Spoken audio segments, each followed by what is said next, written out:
உண்மையில் காலம் மாறிடுச்சா? மாறிடுச்சு, நிறைய மாறிடுச்சு. என் தந்தையினுடைய காலத்தில் இல்லாத நிறைய பொருட்கள் வந்துருச்சு, உடை வந்துருச்சு, உணவு வந்துருச்சு, எந்ததோ மாற்றங்கள் வந்துருச்சு. என் தந்தையின் காலத்துக்கு முன் என் தாத்தாவின் காலத்துக்கு போனால் என் தந்தையினுடைய காலமே நவீனமான காலம். இன்னும் 100 வருஷங்களுக்கு போனால் நிறைய நிறைய நிறைய நாம் மாற்றங்களை தாண்டி வந்துட்டோம். ஆனால் இந்த மாற்றங்களுக்கு இடையில் மாறாதது ஏதாவது இருக்கா? என்ன மாறி இருக்கு? மனிதர்கள் அணிகிற உடை, அவர்கள் பேச்சு, அவர்களுடைய உருவம், அவர்களுடைய செயல், அவர்களுடைய அலுவலகம் எல்லாம் மாறிடுச்சு.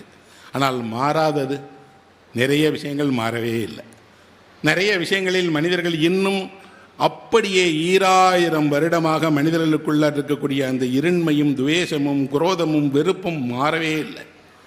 ஒருவர் சந்தோஷமாக இருப்பதை பார்த்து இன்னொருவருக்கு பிடிக்கவில்லை என்பதற்கு ஒரு நாள் வரலாறு அல்ல, 1000 வருட வரலாறு இருக்கிறது. உங்கள் கூடவே இருக்கக்கூடிய, உங்களோடே வளர்ந்த, உங்கள் வீட்டில் ஒருவராக இருக்கக்கூடிய ஒருவருக்கே உங்கள் வளர்ச்சி பிடிக்கவில்லை என்பது காலத்தில் மாறாமலே இருக்கிறது. ஜெர்மனியில் ஒரு கதை சொல்லுகிறார்கள், கிராமப்புறத்தில் சொல்லப்பட, நம்ம ஊர்ல எல்லாம் சொல்லுவாங்க இல்லையா, அப்படி ஜெர்மனியில் சொல்லப்படக்கூடிய கிராமப்புற கதை. அந்த கதை 2 அண்ணன் தம்பிகளை பற்றிய கதை. அண்ணன் ஒரு விவசாயியாக இருக்கிறார். அவர் தன் நிலத்திலிருந்து வரக்கூடிய விஷயங்களிலேயே வாழ்கிறார். அவருக்கு ஒரு குடும்பம், 3 பிள்ளைகள், மனைவி. கடினமான உழைப்பாளி. அன்றாடம் போய் தன்னுடைய நிலத்தில் விவசாயம் செய்து அதிலிருந்து கிடைக்கக்கூடிய சொற்ப வருமானத்தை கொண்டு வாழக்கூடியவர். தம்பி அப்படி இல்லை.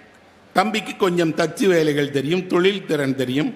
அவர் பக்கத்து ஊருக்கு போய் அந்த தொழிலை செய்ய ஆரம்பித்து தொழிலில் மேம்பாடு பண்ணி வணிகராக மாறி பக்கத்து ஊரில் வணிகராக இருக்கிறார். வணிகராக இருப்பதாலே ஒரு நல்ல வசதியான வீட்டில் திருமணம் செய்து கொண்டிருக்கிறார். பெரிய வீடு, பிள்ளைகள் எல்லாம் இருக்காங்க. ஆனால் ஒவ்வொரு முறையும் தம்பி என்ன செய்வார் என்றால், அண்ணன் வீட்டிற்கு வருவார். அண்ணன் உற்பத்தி செய்து வைத்திருக்கக்கூடிய தானியங்களில் தனக்கு தேவையானதை எல்லாம் வண்டியில் போட்டு கொண்டு போயிடுவார். அண்ணன் தோட்டத்தில் இருந்திருக்கக்கூடிய பழங்களை எல்லாம் எடுத்து கொண்டு போயிடுவார். அண்ணனிடம் உரிமையாக பெற்ற காய்கறிகளை எல்லாம் தான் வீட்டுக்கு கொண்டு போயிடுவார். ஆனால் அண்ணனோ தம்பியை தேடி போகவே மாட்டார். எப்போவாது முக்கியமான வேலையாக இருந்தால் போவார், பார்ப்பார், பேசுவார், வந்துடுவார். அண்ணனுடைய மனைவி, அண்ணனுடைய பிள்ளைகள் எல்லாம் கூட தம்பியினுடைய வீட்டிற்கு போகும்போது தயக்கத்தோடு தான் போவார்கள், நாம் வசதியானவர்கள் இல்லையே என்று. பஞ்சம் வருகிறது அந்த நாட்டில், விவசாயம் பொய்த்து போகிறது, சாப்பிட எதுவுமே கிடைக்கல, ஒன்றுமே பண்ண முடியலை, பிழைப்பதற்கு வழியே இல்லைங்கிற நெருக்கடியில் அண்ணனுடைய மனைவி சொல்லுகிறார், உங்கள் தம்பி வணிகராக இருக்கிறார், அவரிடம் நிறைய தானியம் இருக்குது, வசதியான இருக்குது, அவரிடம் போய் கொஞ்சம் நீங்கள் ஒரே ஒரு மூட்டை தானியம் கடனாக கேட்டு வாங்கலேன் அப்படின்னு. அண்ணன் சொல்லுகிறார், நான் விவசாயி, ஒருவரிடம் ஒன்றை போய் கேட்பதற்கு நான் தயங்குவேன், தம்பியாக இருந்தாலும் கேட்க தயங்குவேன், வேண்டாமேன். ஆனால் இந்த பட்டினியில் நம் பிள்ளைகள் பிழைக்க மாட்டார்கள், நீங்கள் கூச்சமெல்லாம் பார்க்காம போய் கேளுங்கிறார். அண்ணன் போகிறார், தம்பி வீட்டுக்கு போகிறார். தம்பி வீட்டிற்கு இவர் போகிற நேரத்தில் தம்பி வீட்டிலிருந்து ஒரு வணிகர் நிறைய மூட்டைகளை எடுத்துகிட்டு போகிறத பார்க்குறார். ஸோ இவர் நினச்சிக்கிறார் தம்பி நல்லா தான் இருக்கிறாருன்ட்டு. தயங்கி தம்பியிடம் கேட்கிறார், தம்பி என் வீட்டில் கஷ்டம், பஞ்சம், எனக்கு என்ன பண்ணான்னு தெரியல, ஒரே ஒரு மூட்டை தானியம் நீ தர முடியுமான்னு கேட்குறார். தம்பி சொல்லுகிறார், இல்லை அண்ணே, என்கிட்ட இருந்ததெல்லாம் வித்துட்டண்ணே, இப்போ பொருளே இல்லைண்ணே, என்கிட்ட தானியமெல்லாம் இல்லை. எப்படி தம்பி? இல்லைண்ணே, நீங்கள் தான் பார்த்தீங்களே, இப்போ வித்துட்டேன், என்கிட்ட எதுவும் கையிருப்பு இல்லைன்னு. உன் குடும்பத்தினுடைய தேவைக்காக வைத்திருப்பா இல்லையா, அதிலிருந்து கொஞ்சம் எனக்கு ஒரு 2 படி அளவு கொடுக்கக்கூடாதான்னு கேட்குறார். அப்படி கொடுக்கலான்னு தானே நினச்சேன், ஆனால் என் வீட்டில் பிள்ளைங்க இருக்குல்ல, முடியலைண்ணே. கடைசியாக அவர் ஒரே ஒரு விண்ணப்பம் வைக்கிறார் தம்பியிடம். என்ன அப்படின்னா, ஒரே ஒரு ரொட்டி கொடுப்பாயா அப்படின்னு கேட்குறார். அது ஒருவேளை என் வீட்டிற்கு போதுமானது. அவர்கள் அந்த ஊரில் எல்லாம் எப்படி செய்வாங்கன்னா, ஒரு ரொட்டியை நீளமாக செய்வாங்க, அதை 4-5 துண்டுகளாக வெட்டி 3 வேளைக்கும் வைத்துக் கொள்வார்கள். பெரிய நீண்ட லோஃப் பிரெட்னு சொல்லுவாங்க. அந்த ஒரு ரொட்டி இருந்தால் ஒரு நாள் நீங்கள் ஓட்டிடலாம். அப்படி ஒரு ரொட்டி கொடுப்பாயான்னு கேட்ட உடனே அவர் ஒரு ரொட்டியை கொடுக்கலான்னு நினைக்கிறார் போல இருக்கு, உள்ளே போகிறார். தம்பியினுடைய மனைவி சொல்கிறார், இன்றைக்கு நீங்கள் ஒரே ரொட்டியை கொடுத்தால் நாளைக்கு திரும்பி நிற்பாங்க, ஒவ்வொரு நாளும் இவர்களுக்கு ஒரு ரொட்டி கொடுப்பதுக்கு நம்ம வீட்டில் என்ன இருக்கா, இல்லைன்னு போய் கூச்சமே இல்லாமல் சொல்லுங்க அப்படிங்கிறார். தயங்கியபடி தம்பி சொல்கிறார், பார்த்தனே உள்ள இல்லைண்ணே, நன்றி தம்பி, நான் வரேன் அப்படின்னு வீட்டுக்கு திரும்பி வந்துடுறார். வந்தால் அந்த பசி பஞ்சம் மனைவிக்கு தெரிஞ்சிருச்சு. அண்ணனுடைய மனைவிக்கு வெறும் கையோடு தான் வருவார் என்று அவர்கள் எதையுமே கேட்கல. இவரும் சொல்லுகிறார், நான் போனேன், கேட்டேன், கிடைக்கல. ஆனால் அந்த பஞ்சத்தில் ஒரு நாளில் 2 நாளில் அந்த வீட்டில் இருக்கக்கூடிய பிள்ளைகள் இறக்கிறார்கள், மனைவி இறக்கிறார். தகவல் கடைந்து தம்பிக்கு என்ன அப்படின்னா இப்படிலாம் நடந்துருச்சே அப்படின்ட்டு தம்பி தன் மனைவியிடம் சொல்லுகிறார், நாம் அங்கே போய் துக்கம் கேட்கணுமா இல்லையான்னு தெரியலன்னு. தம்பி மனைவி சொல்லுகிறார், அதையெல்லாம் பெருசாக எடுத்துக்கிடாதீங்க, நாம் சாப்பிடலாம் வாங்க அப்படின்னு. அவர்கள் ரொட்டியை எடுக்கிறார்கள். ரொட்டியை அங்கே என்ன செய்வாங்கன்னா ஒரு பெரிய கத்தியை வைத்து சின்ன சின்ன துண்டாக மாற்றி அதில் வெண்ணெயை தடவி சாப்பிடுவார்கள். ஒரு ரொட்டியை வெட்டுகிறார்கள், உள்ளேருந்து குபு குபுன்னு ரத்தம் கொட்டுது. இன்னொரு ரொட்டி துண்டை வெட்டுகிறார்கள், அதே ரத்தம். அவர்களுக்கு புரியவே இல்லை, ரொட்டியிலிருந்து எப்படி ரத்தம் வரும்? வெட்டுவது ரொட்டி, நாம் தயாரித்த ரொட்டி, வெண்ணெய் தடவி அன்றாடம் சாப்பிடுகிற ரொட்டி, எப்படி ரத்தம் வருகிறது? அவர்களுக்கு தெரியலை. ஆனால் தம்பி பயந்து விடுகிறான், நாம் அண்ணனுக்கு தரமாட்டோம் என்று சொன்னோம், அவர்கள் வீட்டில் 2 பேர் இறந்து விட்டார்கள், அந்த குருதி பாடு இங்கே வெளிப்படுகிறது என்று தெரியலையா அப்படின்னு கேட்குறார். பயந்து போய் உடனடியாக அந்த அம்மா என்ன செய்கிறாங்க, இருக்கிற ரொட்டியெல்லாம் கொண்டு போய் உங்கள் அண்ணனுக்கு கொடுங்க. ஏன்னா இப்போ உங்கள் வீட்டில் நீங்கள் சாப்பிடுகிற ரொட்டியிலிருந்து ரத்தம் வந்தால் நீங்கள் எப்படி சாப்பிடுவீர்கள்? கொடுப்பதற்காக அந்த அண்ணன் தம்பி எடுத்துகிட்டு போகிறார்.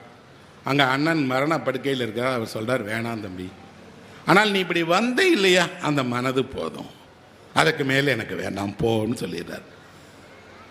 எங்கே கிட்டத்தட்ட ஒரு 1500 வருடத்துக்கு முன்னாடி எங்கேயோ ஒரு ஜெர்மனியில் ஒரு கிராமத்தில் யாருக்கோ நடந்த கதை அது. ஆனால் அந்த கதை ஒரு உண்மையை சொல்லுகிறது.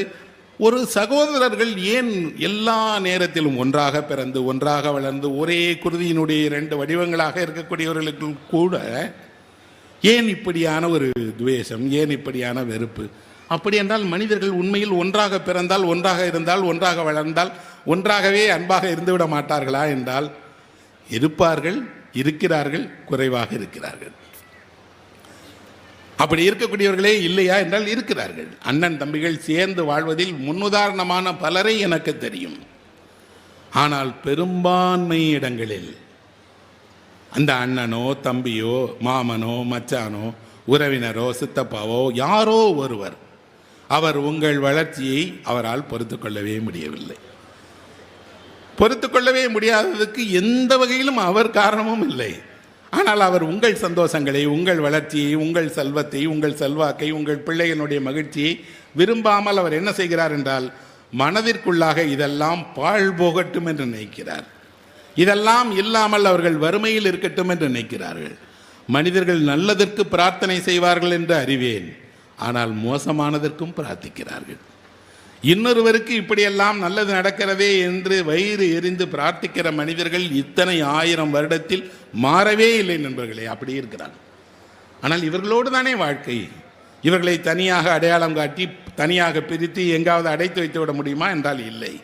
இவர்களும் நாமும் ஒரே தட்டில் ஒருவருக்கு ஒருவர் பக்கத்தில் அமர்ந்துதான் சாப்பிட வேண்டும், ஒன்றாகத்தான் வேலை செய்ய வேண்டும், ஒன்றாகத்தான் பயணம் செய்ய வேண்டும், ஒன்றாகத்தான் உறவாட வேண்டும். ஆனால் அவர்களை புரிந்து கொள்ள வேண்டும் இல்லையா? மனித மனது என்பது சஞ்சலம் மிக்கது. மனித மனதில் வெறுப்பும் கசப்பும் துவேஷமும் இருந்து கொண்டிருக்கிறது என்பதை புரிந்து கொள்ள வேண்டும் இல்லையா? அப்படி புரிந்து கொள்வதற்குத்தான் புத்தகங்கள் துணை செய்கிறது. ஒரு புத்தகம் படிக்கும்போது நமக்கு எங்கேயோ எப்போவோ ஜெர்மனியில் நடந்த ஒரு கதையை நான் இந்த சபைக்கு சொல்லும்போது நீங்கள் உடனடியாக அந்த சகோதரர்களை மனதில் கொண்டு வந்துடுறீங்க. அவர்களை அல்ல, உங்களுக்கு தெரிந்த, உங்கள் வீட்டில் பார்த்த, உங்களோடு பழக்கமான யாரோ ஒருவருக்கு பதிலாக நீங்கள் அவர்களை நினைக்கிறீர்கள். இவரும் இப்படித்தானே நடந்து கொண்டார் என்று.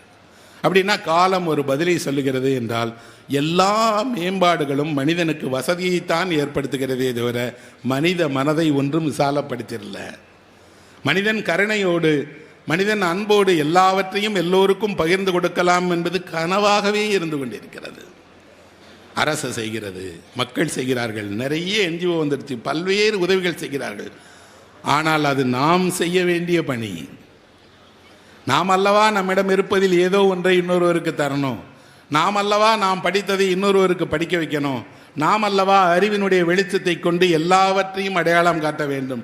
ஆனால் நாம் செய்ய தவறியதை யாரோ செய்து கொண்டிருக்கிறார்கள். அந்த குற்ற உணர்வு கூட இல்லை.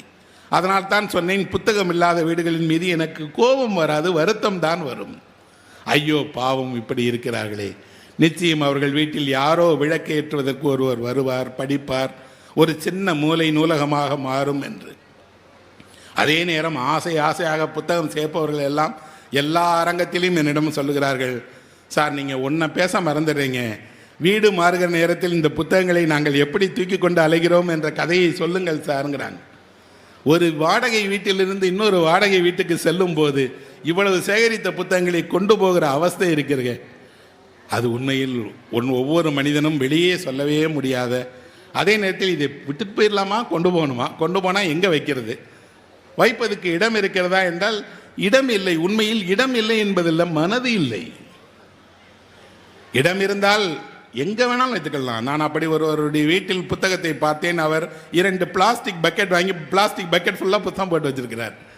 என்னன்னு கேட்டால் அவர் சொன்னார், துணி துவைப்பதற்கு இப்படி தானே வச்சுருக்கிறோம், அதுபோல் படித்த புத்தகங்களை போட்டு வைப்பதற்கு 2 பிளாஸ்டிக் பக்கெட் வச்சுருக்கேன் சார், இவ்வளோ தான் என்னால் முடியும். மனது தான் இல்லை. இடம், மனது இருந்தால் இடம் உருவாகி கொள்ளும். ஆனால் வீடு மாறுகிற நேரத்தில் எல்லாம் ஒருவர் இந்த சிரமத்தை அனுபவிக்கும் போது முதலில் அவர் குற்றவாளியாக்கப்படுகிறார். என்ன அப்படின்னா, ஒன்று யார் இதெல்லாம் வாங்க சொன்னா, எதுக்கு இவ்வளோ புத்தகத்தை வாங்கி வீட்டில் வச்சுருக்கிற, இன்னொன்று இந்த புத்தகங்கள் எல்லாம் என்ன செய்வார், யாருக்குமே தெரியாது, யாராலும் சொல்ல முடியாது. இந்தியாவை ஒரு மகத்தான மன்னர் ஆண்டார், அக்பர் என்று பெயர். இந்தியாவில் பாதுஷா என்று அழைக்கப்படக்கூடிய பேரரசனாக தன்னை அறிவித்து கொண்ட பெரிய மன்னர். அவர் படிப்பறிவு இல்லாதவர். அவர் பள்ளிக்கு சென்று படிக்கவில்லை, முறையாக பாடம் படிக்கவே இல்லை. ஆசிரியர் தான் அவருக்கு கற்றுக் கொடுத்தார். மன்னர் வீட்டு பிள்ளைகளுக்கு அப்படித்தான் கற்றுத் தருவார்கள். ஒரு ஆசிரியர் வருவார், தனிப்பட்ட பாடம் எடுப்பார். அது கூட அக்பருக்கு சிறு வயதில் அவருக்கு படிக்க பிடிக்கல. அவர் நேரடியாக போர்க்களத்துக்கு போயிட்டார், போர் வீரனாக வந்து விட்டார். இளவயதிலேயே மன்னர் பட்டம் சூட்டி விட்டார். பெரிய டெல்லியினுடைய முகலாய அரசர்களிலேயே பெரிய அரசராக இருந்தார். ஆனால் படிக்கவே படிக்காத அக்பர் தான் இந்தியாவினுடைய மிகப்பெரிய நூலகத்தை உருவாக்கினார். அவர் என்ன செய்தாருன்னா, அவருக்கு என்று கிதாப் கானா என்ற ஒரு பெரிய நூலகத்தை உருவாக்கினார். 20,000 புத்தகங்கள், இன்றைக்கு அல்ல அன்றைக்கு 20,000 புத்தகங்கள் ஏடுகளாக எங்கெல்லாம் செல்கிறார்களோ. அவருடைய படை செல்லுகிற நேரத்தில் எல்லாம் அவர் சொன்னார், பொன்னும் பொருளும் எல்லாம் எனக்கு வேண்டாம், அங்கே ஏதாவது புத்தகம் இருந்தால் அதனுடைய ஒரு பிரதியை எனக்கு கொண்டு வந்து கொடுங்க, கிதாப் கானாவில் வைத்துக் கொள்வோம் என்று. அவருக்கு படிக்க தெரியாது. ஆனால் என்ன செய்வார் என்றால், ஒரு நாளில் 2 மணி நேரம் அங்கே இருப்பார். என்ன செய்வார்னா, யாராவது ஒருவரை படிக்க சொல்லி கேட்பார். அதோடு அவர் என்ன செய்வார்னா, கேட்ட விஷயங்களை விவாதிப்பதற்காக அறிஞர் குழாமை கூட்டி வர்றார். இவர் இப்படி சொல்கிறாங்களே, இந்த புத்தகம் சரியா அப்படின்னு விவாதிப்பாங்க. ஒரு அரசர் தன்னுடைய எல்லா கடமைகளுக்கும் இடையில் புத்தகங்களுக்கென்று ஒரு இடத்தை உருவாக்கி, அதற்கு ஒரு பெரிய கட்டடத்தை உருவாக்கி, அந்த கட்டடத்திற்குள்ளாடி இவ்வளவு பேரை வர வைத்து அறிவு விவாதம் செய்து கொண்டிருக்கிறார் என்றால், அவர் பேரரசராக இருந்ததற்கு அது ஒரு முக்கியமான காரணம் என்று கருதுவேன்.